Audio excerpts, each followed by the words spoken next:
വൃത്താകൃതിയിലുള്ള കളിസ്ഥലത്തിൻ്റെ വ്യാസം 49 മീറ്റർ. മീറ്ററിന് 40 പൈസ നിരക്കിൽ കളിസ്ഥലത്തിന് ചുറ്റും വേലി കെട്ടാൻ ചിലവെത്ര? വൃത്താകൃതി എന്ന് പറയുമ്പോൾ സർക്കുലർ ഷേപ്പിലുള്ളൊരു പ്ലേ ഗ്രൗണ്ടാണ്. അതിൻ്റെ ഡയമീറ്റർ 49 മീറ്റർ. പിന്നെ 1 മീറ്ററിന് 40 പൈസ എന്ന റേറ്റിൽ ഈ പ്ലേ ഗ്രൗണ്ടിന് ചുറ്റും നമുക്ക് ഫെൻസിങ് ചെയ്യണം, വേലി കെട്ടണം. അതിന് എത്ര എക്സ്പെൻസ് വരും എന്നാണ് നമുക്ക് കാണേണ്ടത്. നമ്മൾ ആദ്യം ഇതിന് ചുറ്റുമല്ലേ വേലി കെട്ടണം. അപ്പോൾ ചുറ്റളവ് അങ്ങോട്ട് കാണുക. എന്തിൻ്റെ? വൃത്തത്തിൻ്റെ ചുറ്റളവ്. സൂത്രവാക്യം നമുക്കറിയാം അല്ലേ? 2πr.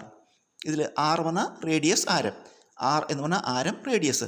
ഈ ആരം എന്ന് പറഞ്ഞാൽ വ്യാസത്തിൻ്റെ പകുതിയാണ് അല്ലേ? അപ്പോൾ നമുക്ക് വ്യാസം എന്ന് പറഞ്ഞാൽ എത്രയാണ്? 49 അപ്പോൾ എന്തായി? 49/2 മീറ്റർ. അവിടെ ഇരിക്കട്ടെ. നമുക്ക് ആരം കിട്ടി. നമുക്ക് ഇതിൽ വില കൊടുക്കാം. 2πr വില കൊടുക്കുമ്പോൾ ആദ്യം 2 ഇൻറ്റു പൈയുടെ വില 22/7.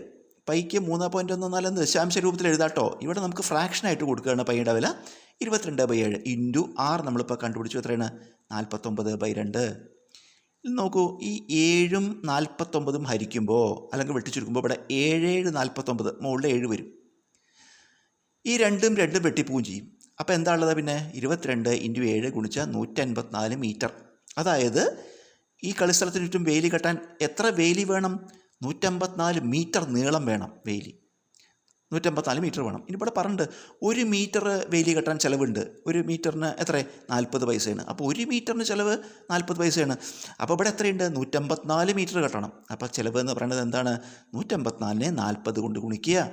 154 ഇൻറ്റു 40 ഗുണിക്കുമ്പോൾ നമുക്ക് 6160 എന്ന് കിട്ടും. പക്ഷേ ഇത് പൈസയാണ് കേട്ടോ. കാരണം ഇത് 40 പൈസയല്ലേ.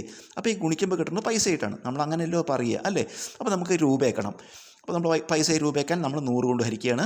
6160/100. 100 കൊണ്ട് ഹരിക്കുമ്പോൾ എന്ത് ചെയ്യണം? 2 ദശാംശ സ്ഥാനം ഇടത്തോട്ട് നീക്കണം. അപ്പോൾ ഉത്തരം എന്ത് വരും? 61.60. ഇപ്പോൾ നമ്മൾ രൂപ എന്ന് പറയാം.